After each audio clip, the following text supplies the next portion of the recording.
Good evening to all of you, my brothers and sisters. We are gathered here again to give honor to our God the Father in heaven and our Lord Jesus Christ. Please read with me Psalm 116, verse 1 to 2. I love the Lord, for He heard my voice. He heard my cry for mercy. Because He turned His ear to me, I will call on Him as long as I live. Obeying and worshiping are our ways of showing our love for God. God revealed Himself to us through the many attributes He has. And as we continue our journey on earth, He also continues to faithfully make us experience His goodness, mercy, and grace. We are never alone in all our trials, but His promise to be our Emmanuel remains. So with that truth, let us come and worship Him, for He is the only one who truly deserves our highest worship.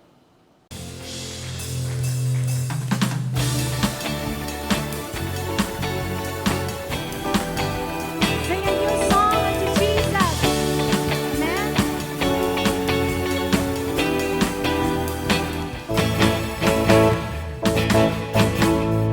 Sa lahat ng oras, dakilang iyong mga gawa. Ikaw ang pag-asa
Before we pray for our offering, let me share to you the letter of the Apostle Paul to the Corinthian church about the Macedonian churches he founded in his second missionary journey.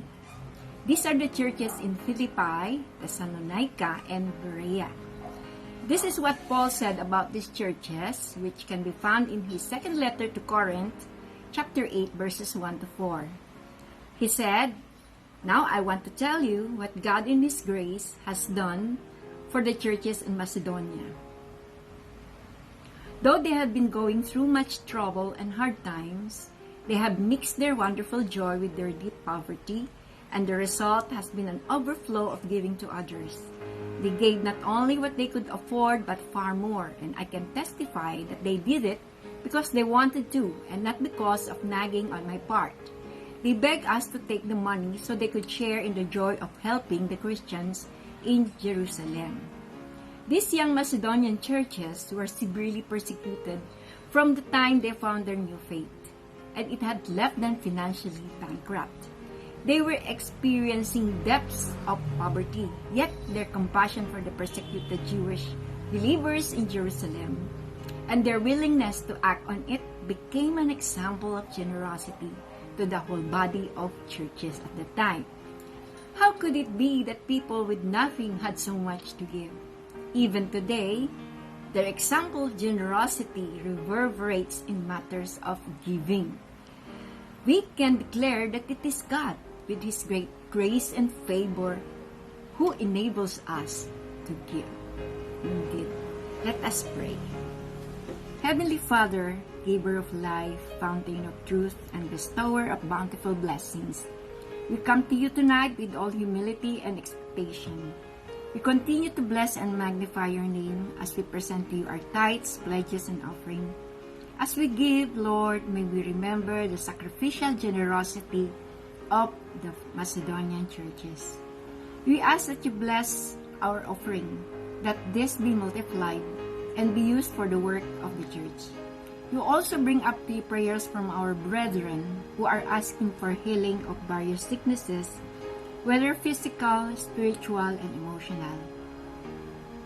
We ask that you grant favor for those praying for a job, guidance in their studies, protection, and wisdom in the performance of their jobs and in their businesses. We pray also for our new church building in Bagubantay, as well as the place where we will transfer temporarily. All of this we pray with thanksgiving in our hearts in the name of our Savior, Jesus Christ. Amen. A blessed and good evening po, brothers and sisters. Welcome po muli sa ating pong midweek gathering. At sa mga guests po natin, maraming pong salamat at ako po'y nagagalak sa inyo pong pagdalo ngayong gabi. Welcome to TLA Grace Christian Church. Kamusta po kayo? Nasa third week na po tayo for the month of March at next week po, i-celebrate na po natin ang Holy Week. At ang ating pong message ngayong gabi ay nakaangkla, no? Parang barko lang. Nakaangkla po sa message natin ay patungkol po sa Holy Week. Yung Holy Week series po natin, ang title ay Journey to Victory. At ang journey ni Jesus, ito po yung pagpasok niya sa Jerusalem hanggang sa kanyang crucifixion and resurrection. At dahil sa next week po ay Easter na or Holy Week na, minabuti po nating alalahanin po natin o balikan po natin yung mga pangyayari, the event that took place before the Easter. Yung naunang nangyari bago po yung Easter. So, ang title po ng ating message ngayong gabi, Looking Back at His Love. Okay, looking back at His love. Balikan natin at pag-aralan yung wagas na pag-ibig ng ating Panginoon para sa atin, dahilan kung bakit nagse-celebrate po tayo ng Holy Week. At ang scripture text po natin ay isa pong familiar verse na paborito po natin at ito po ay matatagpuan sa Book of John. John chapter 13 verses 34 to 35. Basahin ko po. Sabi po ng ating Panginoong Hesus, "A new command I give you, love one another, as I have loved you. So you must love one another. By this everyone will know that you are my disciples if you love one another." Tayo po na manalangin, hingin natin yung pagpapala ng ating Panginoon. Lord Jesus, maraming po salamat sa gabing ito. Muli ay humingi kami sa inyo ng iyong gabay, ng wisdom, Panginoon, ng knowledge, Panginoon. Hinihiling namin yung banal na Santong Espiritu ang siyang magturo sa amin, ang siyang magturo sa inyong lingkod. Hayaan niyo dakilang Diyos na mabuksan ang puso't isipan ng mga kapatid kong makikinig sa gabing ito, Panginoon, ng midweek service. At hayaan mo dakilang Diyos na mapalakas sila, ma-encourage, Panginoon, at matuto, Panginoon. At ito po'y maging sandigan namin at pundasyon ng aming pananampalataya. Kayo po ang manguna, Panginoon. Kayo po ang magbigay sa amin, Panginoon, ng kaalaman. Nang sa ganun dakilang Diyos, ang bawat puso at isipan namin ay mabuksan patungo po sa iyong banal na salita na siya naming matututunan ngayong gabi. Purihin ka, Panginoon, sa iyong papurit pa sa salamat sa pangalan ng anak, sa pangalan ni Jesus. Amen. Amen. So, sa ating text na binasa kanina, makikita po natin ang word na love 4 times. 4 na beses po binanggit yung love. Ganun po kahalaga yung love sa verse na to. Last month po, pwede nating gawing message sana ito kasi love month. Pero ang verse na ito po, akma po sa love na iniutos po ng ating Panginoong Hesus. A new command na binanggit niya po dito na binigay niya before the first Easter.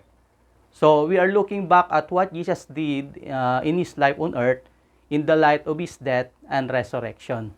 Everything that Jesus did, lahat ng ginawa niya nang mabuhay siya dito sa lupa, can be better understood looking back after or before i-celebrate po natin ang Good Friday at Easter next week.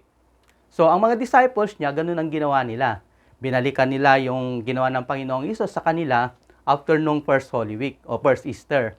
At ganun din po ang gagawin natin tonight. We live as Jesus' disciples forwards, but we learn sometimes by looking backwards.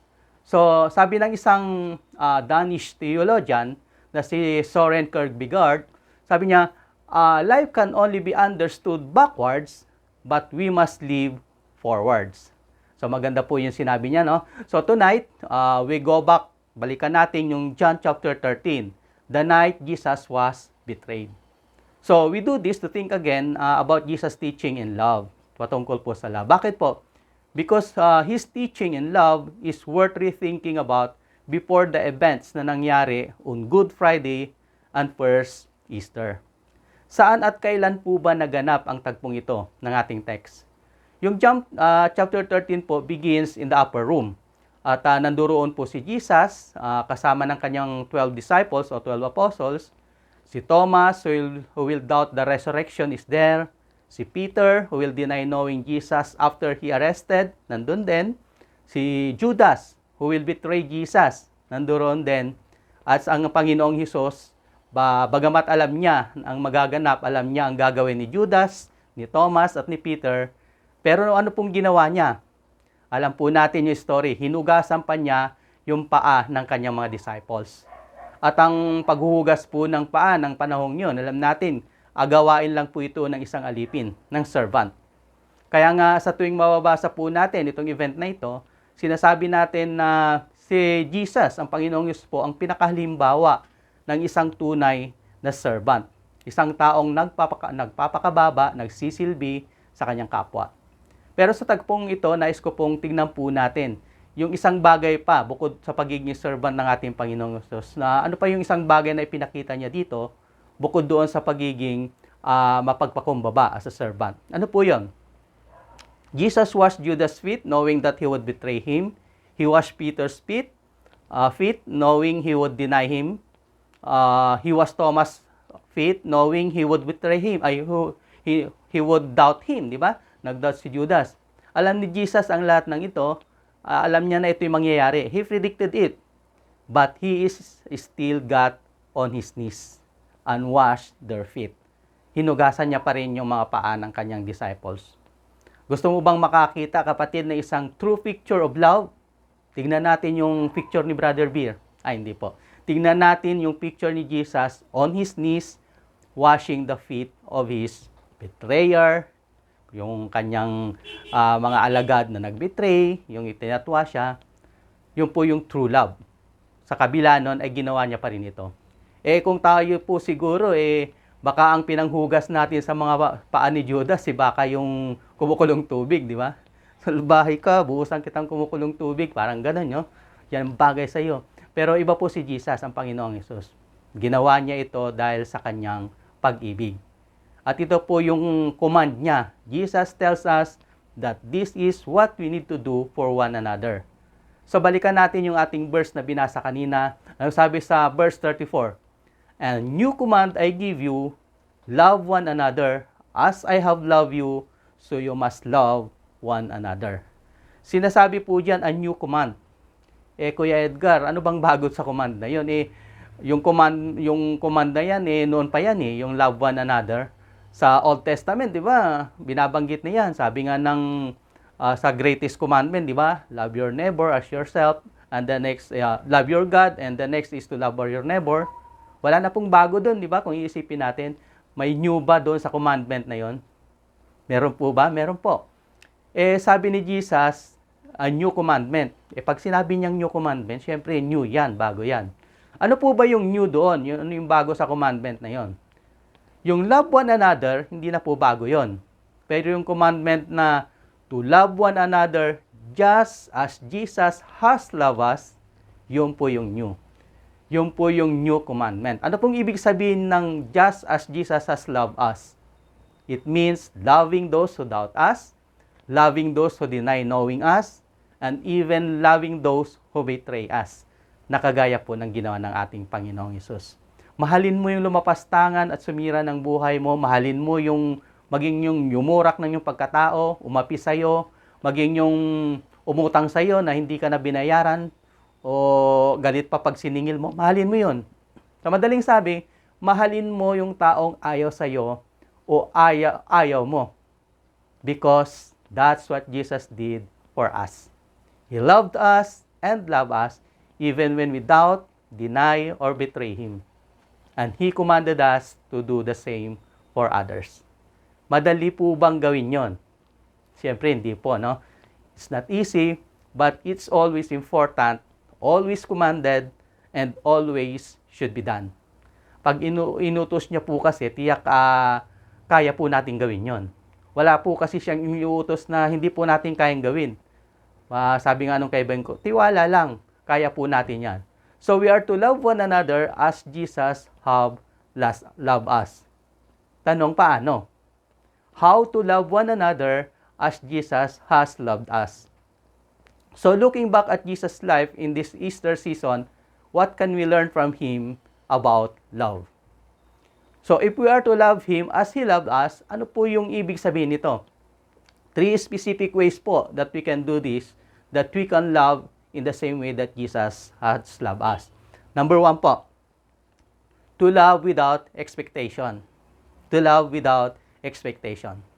First, Jesus teaches us to love without expecting anything in return. Magmahal ka ng walang hinihintay na kapalit. Kaya po ba natin yon? Nung Valentine's nga lang, di ba? Sabi nung ang dami kong regalo sa iyo, may singsing, may kwintas, may hikaw, may flowers, chocolates. Tapos ikaw ni choknat, hindi mo ako binigyan. Parang ganun, no? Ayaw ko na sa iyo, break na tayo. Tapos nakita mo may inabot na susi sa iyo, susi ng sasakyan. Isang sports car pala na kulay red ang regalo sa iyo. Tapos sasabihin mo ngayon, ay, love mo ko talaga. Kanina lang sabi mo break na tayo, di ba? Parang ganun. Pero hindi po daw ganun yung love. May regalo man sa iyo o wala, dapat love mo pa rin siya. Malay mo, nagtipid lang talaga kasi nag-iipon para sa inyong kinabukasan, di ba? Pero pwede rin namang may lahing buksingero siya, laging nakatikom ang kamao. Sa madaling sabi, kuripo talaga. Pero ang utos po sa atin ng Panginoong Hesus, love without expecting something in return. At yan po ang pinakita ng ating Panginoong Hesus at siyang gusto niya pong tularan po natin. Nung hinugasan niya yung paa ng kanyang mga disciples, hindi naman siya naghintay na that they will return the favor, di ba? He washes their feet with the knowledge that they would soon abandon Him and that He will die alone on the cross. Lahat nga iniwan siya, di ba, nung ora de peligro na. Yan po yung pagmamahal niya sa atin. His love is unconditional with no string attached. He loves us without agenda. Walang anumang motibo other than demonstrating God's love for us and showing us what that love looks like. Ito po ay kakaiba sa love na meron tayo na madalas po nang hihintay ng kapalit, di ba? Di mo ko mahal, mas di kita mahal. May mas pa, di ba? Pero alam niyo po, kapag nagmahal po tayo nang hindi na tayo naghihintay ng kapalit, di ba? Minsan nakakaluwag ng kalooban. Kasi pag nagmahal ka nang wala kang hinihintay na kapalit, okay lang na hindi ka rin nila mahalin, di ba? Pag minahal ka, lalong okay. Pero pag hindi, hindi ka maghihinakit kasi wala kang hinihintay na kapalit. Pero syempre, normal po sa tao na mag-expect ng kapalit. Kaya mahirap, di ba? But even it is not easier, it would still be necessary. Bakit po? Because Jesus teaches us that this is what true love looks like. Kaya ngayon sinasabi niya sa Matthew 5:46, kung babasahin po natin, sabi dito, if you love those who love you, what reward will you get? Are not even the tax collector doing that, di ba? Maging yung mga tax collector na tinatawag nilang mga sinners, ginagawa din yan. Wala tayong pinagkaiba sa kanila kung ganun po yun. Brothers and sisters, loving those who love us is what everyone does, but loving those who don't love us is what Christians do. And by this, the world will know that we are Jesus' disciples if we love unconditionally, without agenda, and without expecting a single thing in return. That's a true love. So yun po yung una. Pangalawa po, how we can love the same way that Jesus loved. Pangalawa, to be vulnerable. Ano pong klaseng love po ito? Ano pong ibig sabihin ng vulnerable? Maganda po yung sabi ni Brené Brown, isa pong kulay brown, di po, isa pong magaling na American professor and writer, sabi niya, love is waking up every day and loving someone who may or may not love us back. Gigising ka araw-araw upang magmahal ng isang taong di mo naman sigurado kung mamahalin ka niya o hindi. Then sabi niya, whose safety we can't ensure, who may not stay our lives or may live without a moment's notice. Maaaring manatili sa iyo o pwede rin namang iwanan ka na lang bigla nang walang paalam. Sabi niya, then karugtong po sabi niya, or who may be loyal to the day they die or betray us tomorrow. Sabi niya, o pwede namang maging loyal siya sa iyo, tapat sa iyo hanggang kamatayan, o dili naman kaya, bukas lang, hindi ka nakilala, ipagkakanulo ka na niya. At sabi na Brené Brown, that's vulnerability. Yan yung parang kalagayang may posibilidad na ikaw ay masaktan. Vulnerability. Yan yung pag-ibig na walang kasiguraduhan. Kung ito'y masusuklian ba ng pag-ibig din. Yan yung pag-ibig na handa kang masaktan. Yun yung love na taglay ng ating Panginoong Yesus. Na gusto niya po na maging ganun din po tayo. May isang babae nga po na lumapit sa isang psychologist. Sabi niya, Doc, sobra na ako nasasaktan sa ginawa ng asawa ko. Kahit anong gawin ko na mabuti, wala siyang pakialam. Ang mahalaga lang sa kanya, yung kanyang sarili. Doc, ano ba pwede kong gawin para masaktan ko rin siya? Masaktan ko rin yung kalooban niya para makaganti siya. Sabi ng doktor, sige, ganito gawin mo. Gusto mo masaktan din kalooban niya? Lahat ng magagandang bagay na alam mong magugustuhan niya, gawin mo sa kanya. Pagluto mo siya, pasalamatan mo kapag nakagawa siya ng mabuti, lagi mo siyang alalahanin, kamustahin, at i-text, i-message ng I love you.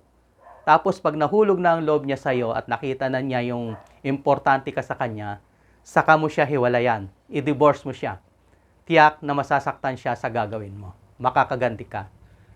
Sabi nung babae, okay doc, tama, siguro masasaktan ko rin siya sa gagawin ko. So after a month, bumalik yung babae sa psychologist, sabi ng doktor, ano misis, okay ba yung ginawa mo? Pwede mo na ba siyang i-divorce? Pwede mo nang hiwalayan si mister? Sabi ng babae, hindi na doc. Sa isang buwan na ginagawa ko kasi yung sinabi mo, naramdaman ko, okay lang pala minsan na nasasaktan ang kalooban ko, pero mahal ko na pala siya. At pag mahal mo pala yung isang tao, handa kang masaktan para sa kanya.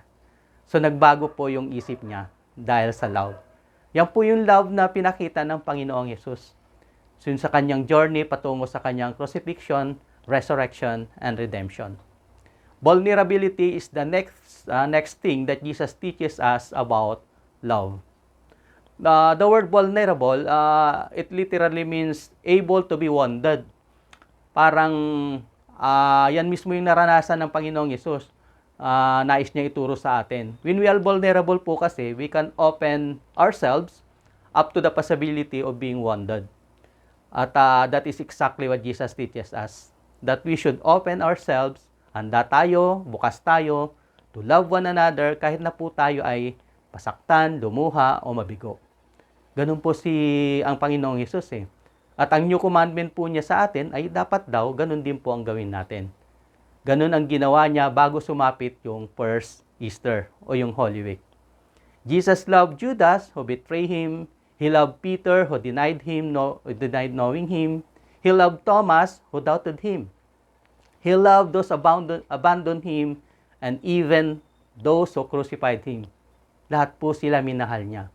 Jesus loved in a way that opened him up to these wounds. And he teaches us to do the same. Siya nga hanggang kamatayan, di ba? Minahal niya tayo. So, sa pagpapatuloy ng sinabi ni Brent Brown kanina, patungkol sa vulnerability, sabi niya, to love is to be vulnerable, to give someone your heart and say, I know this could hurt so bad, but I'm willing to take the risk. They'd rather never know love than to know hurt or grief, and that is a huge price to pay.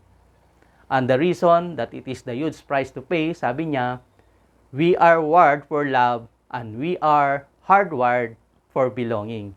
It is our DNA. Nasa dugo daw po natin yan. At gaano po katotoo ito? It is how God created us to be in a relationship with God and with one another. We were created for love and for belonging and for community.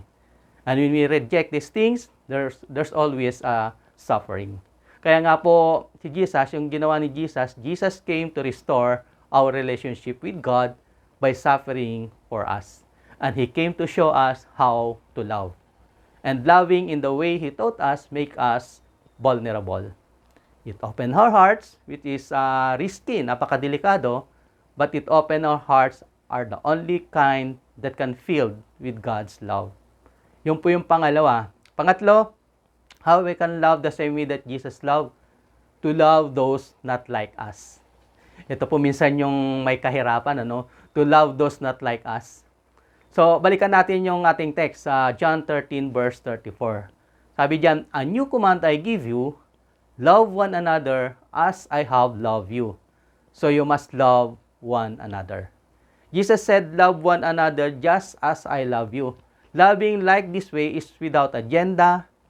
It makes us vulnerable and it leads us to love people who are not like us. Jesus loved people who are not like Him. Diba? He loved people who disagreed with Him. Yung mga taong ayaw sa Kanya, yung mga taong hindi naniniwala sa Kanya, hindi siya kinikilala, minahal niya pa rin. He loved people who look at the world very differently from Him. In fact, wala namang taong hindi minahal ang ating Panginoong Hesus, di ba? It is the one thing that Jesus was incapable of. Yung magmahal yung hindi magmahal, di ba? He could not help but love everyone. Lahat po. Ganon po ang ating Panginoong Hesus. Yung po yung kanyang nature, di ba? Pero hindi naman po ibig sabihin Jesus didn't challenge them or hindi siya napoprostrate, hindi man lang siya nagagalit sa kanila or even occasionally rebuke them. Lagi nga po siyang napoprostrate sa kanila eh. O maging sa atin. At minsan nire-rebuke niya sila. Pero ang sinasabi po natin, kahit na ganun po, He loved them no matter what. Ando doon pa rin, hindi po nawawala. At yun rin po yung tinuturo niya po sa atin. Yan yung new commandment na sinasabi po ng ating Panginoong Hesus. Now, new commandment yung Kuya Edgar, ano naman yung old commandments patungkol sa love? Yung old commandments naman ay yung command niya sa Old Testament. Yung sinasabi niya sa last part ng Leviticus 19 verse 18, matapos banggitin ng Panginoong Diyos kay Moses yung mga batas, yung mga various laws na lahat ng bawal, lahat ng lahat ng donut, yung Krispy Kreme, Dunkin, hindi po yon, donut po yon. Lahat ng donut, yung mga bawal na huwag gawin. Matapos banggitin ni Lord kay Moses yung sa verse 1 to 18 na do not turn to idols, do not steal, do not lie, do not deceive one another, ano pa ba? Do not defraud or rob your neighbor, do not pervert justice, ano pa? Do not show partiality to the poor or favoritism to the great. Do not go about spreading slander among your people, o kaya do not hate a fellow Israelite. Then pagdating niya po sa verse 18, Leviticus 19 verse 18, sabi diyan, do not seek revenge or bear grudge against anyone among your people. Then sinabi niya na yung old commandment about love. Ano po yung old commandment about love? But love your neighbor as yourself. Yun po yung old commandment sa Old Testament. At sa New Commandment sa New Testament naman, sa Gospels, ganun din yung kanyang command. Love your neighbor as yourself. Matthew 22 verse 39.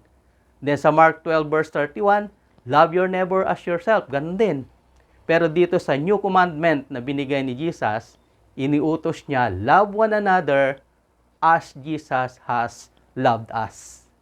It means we are to love even those who are not our neighbors. Kagaya po ng ginawa niya. Jesus loved the lepers, mga taong may ketong. Sila yung mga kinukonsider ng lipunan na unclean and unloved by God. Pero kung babasahin po natin yung Mark chapter 1 verse 40 to 45, di ba niyakap pa ni Jesus at pinagaling yung taong may leper, yung ketongin na lumapit sa kanya. Jesus loved tax collectors. Sila yung tinatawag ng lipunan noon na sinner o makasalanan. Pero yung isa, di ba? Isa sa kanila, si Matthew, tinawag pa niya para maging isa sa kanyang 12 apostles o disciples. Jesus loved Samaritans, yung mga taong taga-Samaria na tinatawag nila noon na impure, half-pagan, distinct from the Jews. Yung umigib nga ng tubig sa balon, di ba? Alam natin yung story, sabi niya may 5 husbands, pero pinakilala pa rin sa kanya ng Panginoong Hesus yung tubig na nagbibigay buhay. Jesus loved prostitutes. Yan yung mga taong kagaya ng mga tax collector na hindi maganda yung tingin ng lipunan ng mundo. Hanggang ngayon, di ba? But throughout the scripture, Jesus shows kindness and favor to them. Jesus loved them. At saka Jesus loved the poor. Kami, yung mga poor, mga mahihirap. And He loved those that society didn't even see. All loved by God and all deserving of our love also. Kasi yun po ang gusto ng ating Panginoong Hesus. Yun yung new commandments para sa atin. Brothers and sisters, friends, Jesus completely redefined who our neighbor is. Our neighbor is anyone and everyone we have an opportunity to love. Sila po yun. Ano man ang kanilang sitwasyon, ano man ang kanilang estado o kalalagayan, kailangan po natin silang mahalin. At ang new command po sa atin to love them as Jesus loved them. Pero hindi lamang po yun. Jesus also taught us to love even our enemies, di ba? Pati mga kaaway po pala, Kuya Edgar. Opo, sabi niya po sa Matthew 5:44, but I tell you, love your enemies and pray for those who persecute you. Ang command po sa atin is to love our enemies. Pero hindi po nangangahulugan na tinatanggap natin o nag-agree tayo sa kanilang mga maling ginagawa sa atin. Love according to Jesus doesn't mean accepting actions that are wrong, yung mga mali. Katulad ng ginawa ni Jesus, Jesus met people where they were, but didn't leave them there. Ano pong ginawa niya? He called them to repent. Yun po yung love, hindi mo hahayaan yung isang taong magpatuloy sa pagkakasala. Ang ayaw mo, ang galit ka doon sa kasalanan niya, hindi yung taong nagkakasala. Kasi ang dapat gawin doon, hikayatin po natin sila na magsisi at magbago. Because we love them. Jesus loved them and forgave them, but also invited them to change their ways. Jesus never loved us, Jesus never loved sin, but He always loved sinners. Hindi niya mahal yung kasalanan, but love niya yung sinners, tayo. At hanggang ngayon po, He still does. And He shows us how to do the same. Mga kapatid, loving as Jesus loved is not easy. Jesus never said it would be. And looking back at His life in the light of His death and resurrection, we can see that it was not easy for Him either.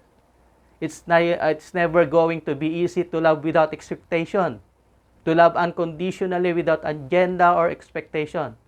It's never going to be easy in a way that makes us vulnerable.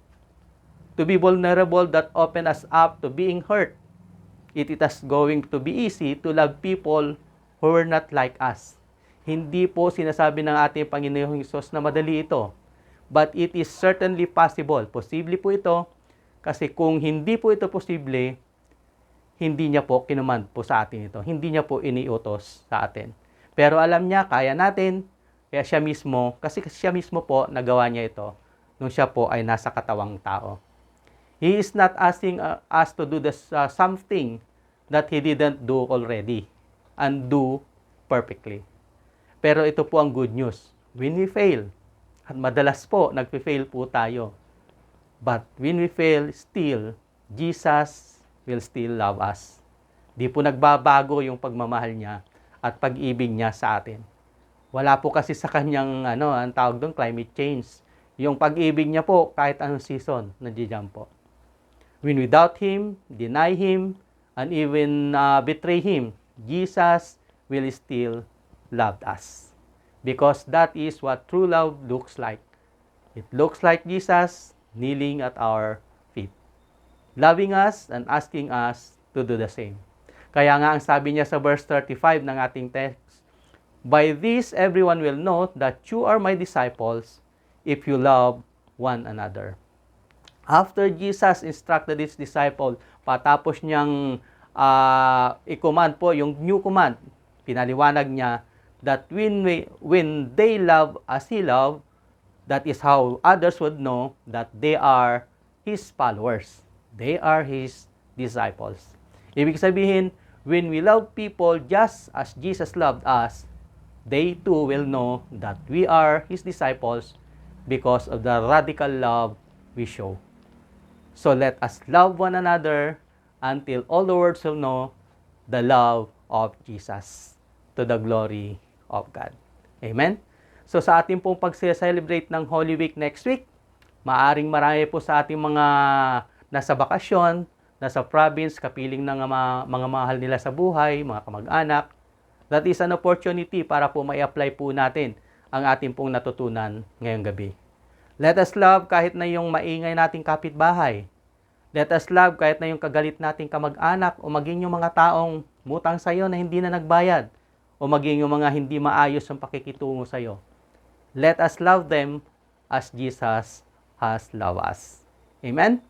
So sa oras pong ito, mananalangin po tayo. At yung mga prayer request po ninyo, pwede nyo pong i-type dyan sa ating comment section.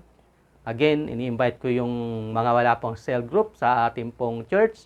At sa mga gustong sumali po sa ministry ng ating church, pwede nyo pong i-type dyan sa comment section. Maraming salamat. At tayo po ay mananalangin. Samahan nyo po ako.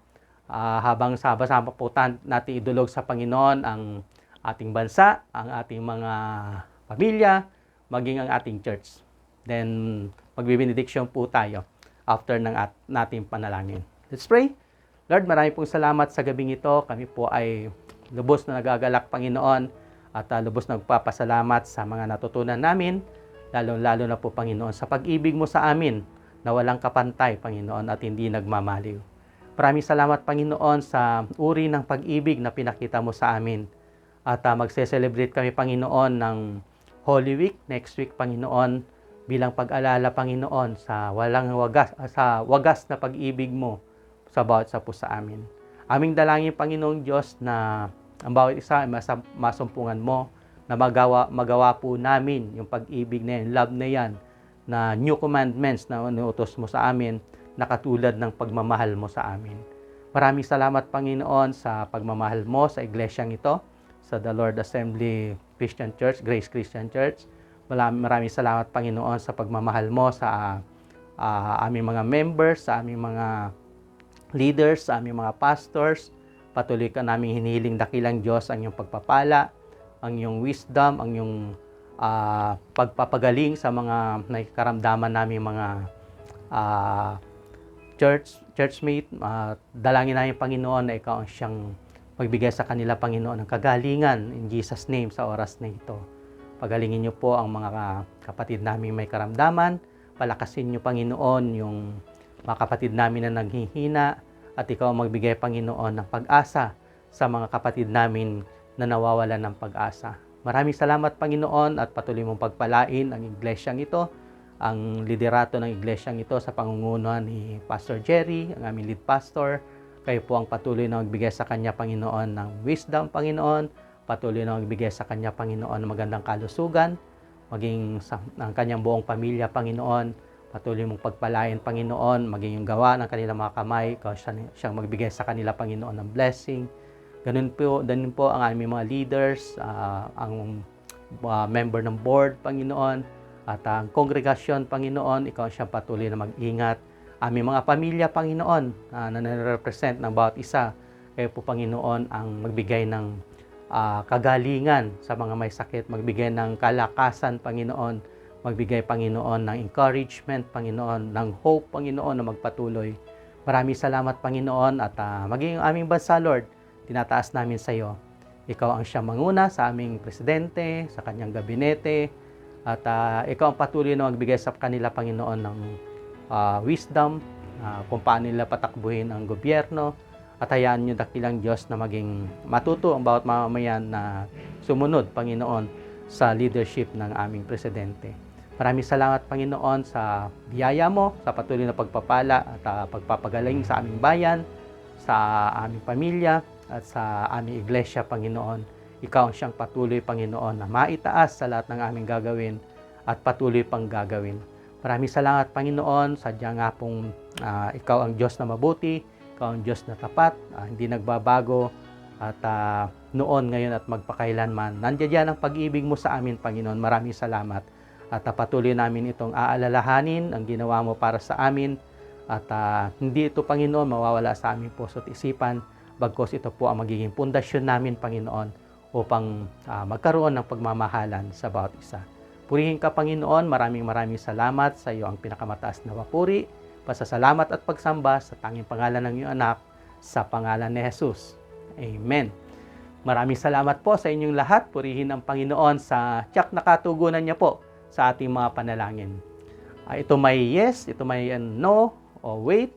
At maraming salamat, Lord, sa katugunan mo. And sa ating pong benediction, 1 Thessalonians 5 verse 2, May God Himself, the God of peace, sanctify you true and true. May your whole spirit, soul, and body be kept blameless at the coming of our Lord Jesus Christ. Amen. God bless po, mga kapatid. Thank you for joining us tonight. See you again next week. Happy Holy Week po. Good evening po. He is Lord. He is Lord. Sings my soul. He is Lord. And He lives. Yes, He lives. I'm alive 'cause Jesus lives.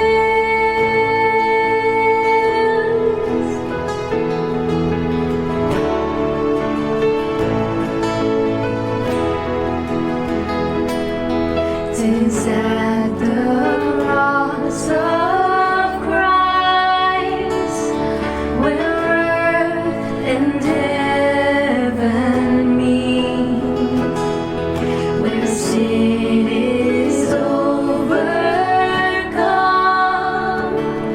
to God the victory. He is Lord. He is Lord. Sings my soul. He is Lord. And He lives. Yes, He lives.